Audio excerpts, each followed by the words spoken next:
안녕하세요. 고려대학교 국어국문학과 교수 신지영입니다. 품격 언어를 연구하고요. 언어의 세계를 탐험하는 언어 탐험가이기도 하죠. 지금까지 함께 언어, 인간의 모든 것에 대한 모든 것이라는 주제로 이야기를 나눠왔는데요. 오늘은 5번째 강의입니다. 여러분 아마 이런 이야기 자주 들으실 거예요. 오늘 아침에도 아마 들으셨을 수도 있습니다. 점심을 먹고 카페에 가도 아주 흔하게 들리는 말이죠. 주문하신 아메리카노 나왔습니다. 가 아니라 주문하신 아메리카노 나오셨습니다. 이런 말 많이 들어보셨죠? 옷가게에 가면 이 옷은 신상품이세요. 올해 유행하는 올리브색도 있으세요. 뭔가 어색한 말들이 상점에서 굉장히 많이 쓰인다는 것을 알 수 있습니다. 또 병원에 가면 이런 말도 들리죠. 신지영님, 진료실로 들어오실게요. 신지영님, 주사실로 이동하실게요. 신지영님, 돌아놓으실게요. 자, 따끔하실게요. 이런 말까지 들립니다. 여러분 이런 말 뭔가 어색하다. 이런 생각 해보신 적 없나요? 사실 이런 말이 정말 오랫동안 많은 사람들한테 지적을 받아왔습니다. 다양한 매체를 통해서 아주 오랫동안 이 말이 좀 이상하다, 어색하다. 어떻게 아메리카노가 나오실 수가 있냐? 이런 이야기 많이 들었을 겁니다. 그런데 왜 이렇게 어색한 말이 줄어들기는커녕 많은 지적에도 불구하고 점점 세력을 확장하면서 우리 귀에 점점 더 많이 들리게 되는 걸까요? 왜 이렇게 문법을 어긴 표현들이 문법을 지킨 표현들을 몰아내고 더 효과적이라는 느낌을 주면서 언어 사용자들을 더 끌어가게 하는 걸까요? 당기는 걸까요? 그것은 아마 틀려서 얻는 이득이 맞아서 얻는 이득보다 크기 때문일 겁니다.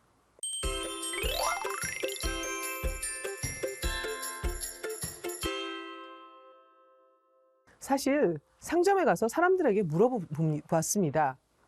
아메리카노 나오셨습니다. 이거 혹시 틀린 거 모르시나요? 이렇게 말이죠.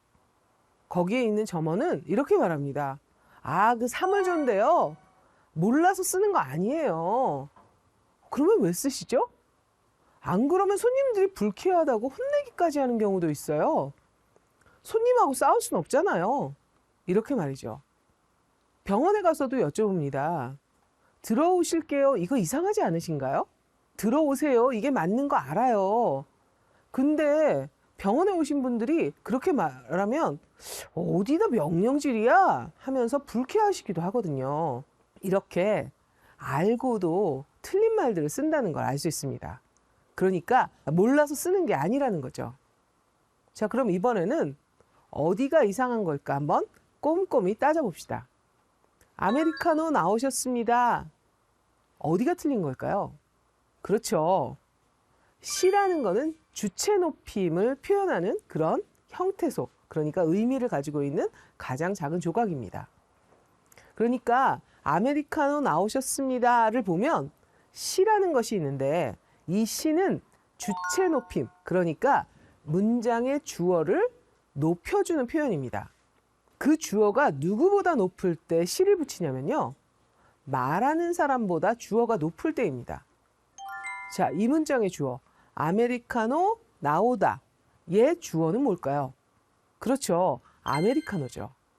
그걸 말하는 사람은요. 점원이거나 주인이겠죠? 그러니까 아메리카노 주어가 높은 사람일 때 우리는 시를 붙인다라는 문법적 약속을 가지고 있습니다. 그런데 여러분, 아메리카노가 과연 점원이나 사장보다 높은 존재일까요? 물건이 어떻게 인간보다 높은 존재일 수가 있을까요?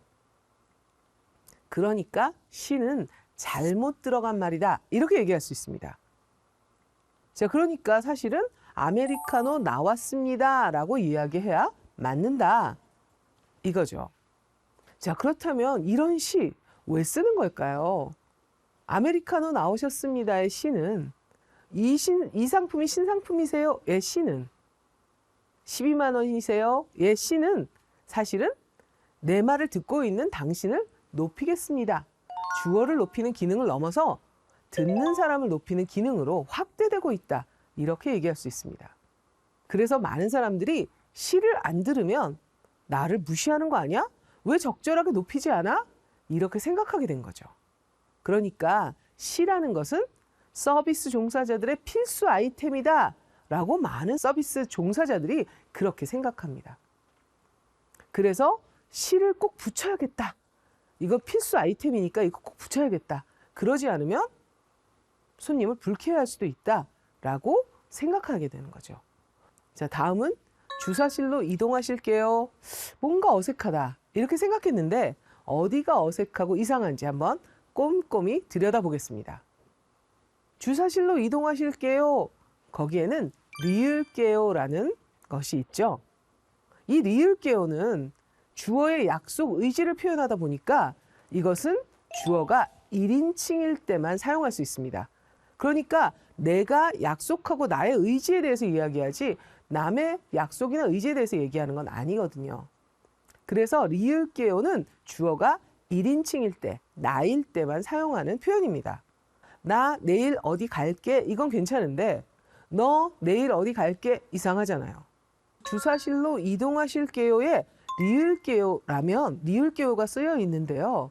자, 그렇다면 주어가 말하는 사람인 주사실로 이끄는 간호사이거나 의사여겠죠? 자, 그런데 이 말의 주어는 누구일까요? 이동하는 주어는 사실은 듣는 사람입니다. 그러니까 2인칭에 사용됐습니다. 그러니까 어딘가 이상한 어색한 말이 되었죠. 자, 이번에는 들어오실게요로 가보겠습니다. 들어오실게요. 어색한 표현인데 어디가 어색한지도 알았는데 이런 거 왜 쓸까요? 사실은 들어오실게요를 쓰게 되는 맥락들을 우리가 생각해 봐야 합니다. 이것 역시 내원자들을 불쾌하게 만들지 않기 위해서죠. 원래는 들어오세요 이렇게 이야기를 해야 합니다. 이런 걸 우리는 행동을 요구하는 문장, 즉 명령문이라고 합니다. 명령을 통해서 행동을 요구하는 거죠. 문장 중에서 가장 말하는 사람도 부담스럽고 듣는 사람도 부담스러운 그런 문장입니다. 들어오세요 이렇게 얘기하는 순간 말하는 사람은 명령을 내리는 자가 되고 듣는 사람은 명령을 받는 자가 됩니다. 행동을 하면서 뭔가 권력관계가 형성되다 보니까 행동을 하면서도 좀 내가 왜 저 사람의 말에 따라야 될까? 이런 느낌을 주는 그런 문장이죠. 그래서 많은 경우에 명령문 대신에 똑같은 기능을 수행하게 하는 다른 문형을 사용합니다. 많은 경우에는 의문문을 사용합니다. 창문 열어 이렇게 얘기하면 좀 부담스러우니까 뭐라고 얘기하죠? 창문 열어줄래? 창문 열래? 이렇게 이야기하죠. 의문문으로. 그러니까 정보를 요구하는 것이 아니라 행동을 요구함에도 불구하고 정보를 요구하는 아주 전형적인 문장인 의문문을 통해서 명령의 기능을 수행하게 한다는 것입니다. 자, 그러면 아까 창문을 열어달라고 하는 것처럼 의문문을 써보면 어떨까요? 들어오실게요 대신에 들어오시겠어요? 이렇게 말이죠. 그런데 만약에 듣는 사람이 아니요, 안 들어갈래요. 이렇게 하면 어떡하죠? 그리고 어디다 자꾸 질문질이야? 뻔한 걸 왜 묻고 난리야? 이러면 정말 낭패가 될 겁니다. 그래서 나온 말이 머리를 쓴 겁니다. 어떻게 하면 손님을 불쾌하게 하지 않으면서도 내원객을 불쾌하지 않으면서도 명령의 기능을 수행할 수 있는 방법은 없을까? 이렇게 말이죠. 그래서 나온 게 평서문으로 명령의 기능을 수행하게 하는 방법이었습니다. 그게 바로 들어오실게요 라는 조금 낯설지만 이상하지만 새로운 방법이었죠. 원래 평서문은 정보를 전달하는 기능을 수행하죠. 그래서 가장 문장 중에서는 부담이 없는 문장입니다. 그러니까 평서문으로 명령의 기능을 수행하게 한다면 가장 부담스럽지 않으면서도 효과적으로 원하는 바를 달성할 수 있게 된다. 이렇게 얘기할 수 있습니다. 하지만 리을게요를 선택한 것은 원래는 문법에 맞지 않죠. 리을게요는 그러니까 주어의 의지니까 1인칭에만 사용되는 거니까요. 들어오실게요. 2인칭에 사용했지만 마치 그걸 듣는 사람이 당신의 명령이 아니라 나의 의지로 수행하는 거다. 이렇게 생각하게 할 수 있기 때문에, 그렇게 착각하게 할 수 있기 때문에 부담스럽지 않은 문장이 돼서 효과적이다. 이렇게 얘기를 할 수가 있습니다.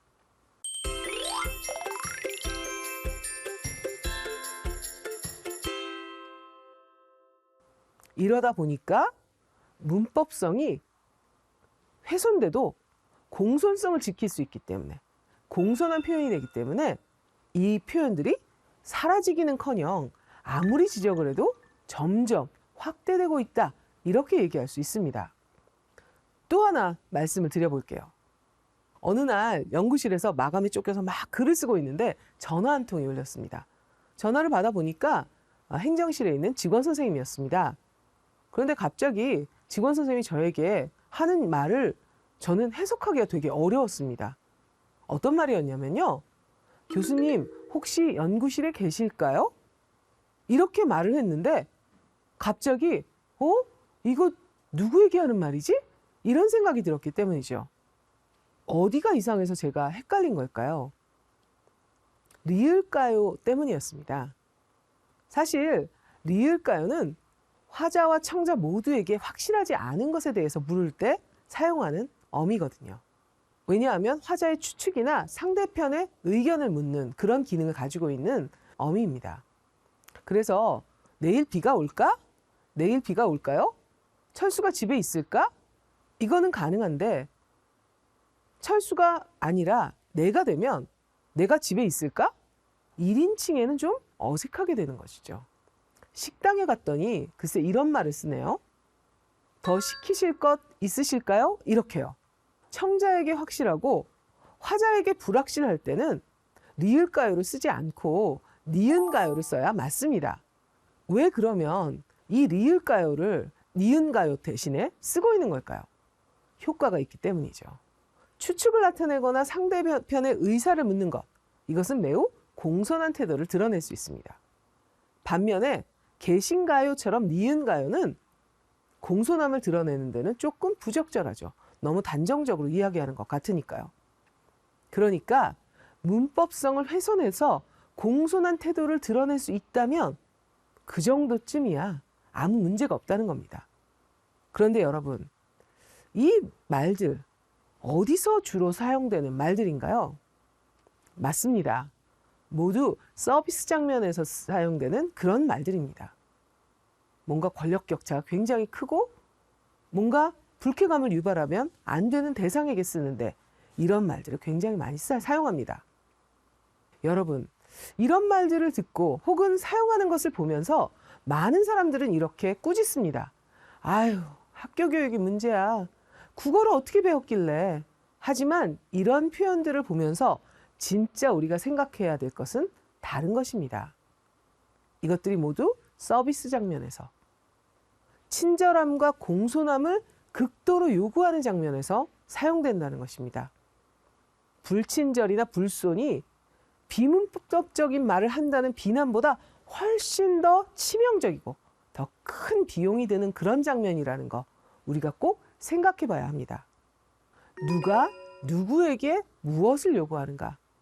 바로 서비스를 받는 사람이 서비스를 하는 사람에게 공손성이 문법성을 이기도록 문법을 파괴해도 나를 불쾌하지 말았으면 좋겠다 라는 생각이 그 표현에 세력을 얹혀주는 거다라는 거죠. 그러니까 이 표현의 세력을 넓히는 사람은 바로 서비스를 제공하는 그들이 아니고 바로 서비스를 이용하는 우리였던 것입니다. 그러니까 왜 우리는 아메리카노 나왔습니다. 누구님 들어오세요. 연구실에 계신가요? 이런 표현에 만족하지 못할까? 혹시 공손성 요구 뒤에 숨어있는 일상의 갑질 때문에 이런 표현들이 확대되는 것은 아닐까?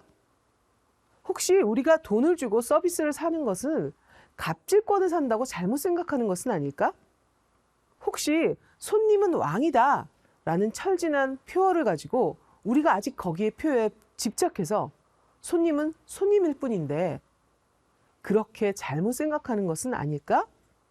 이런 생각들을 되짚어 보면서 우리의 일상 속에서 일어나는 이런 일상의 갑질, 이 문제에 대해서 한번 생각해 볼 수 있는 계기가 되면 어떨까? 이렇게 생각해 봅니다. 여러분, 이렇게 언어는 인간의 모든 것에 대한 모든 것입니다. 우리 사회의 문제들을 이 언어 표현들이 그대로 담아서 우리에게 거울처럼 보여주고 있습니다. 자, 오늘부터 카페에 가서 혹시 점원이 아메리카노 나왔습니다 라고 이야기할 때 절대 불쾌하지 않는 우리, 그 공손성의 미명하에 문법을 파괴하는 이런 우리의 일상에 대해서 생각해보는 계기가 되었으면 좋겠습니다. 감사합니다.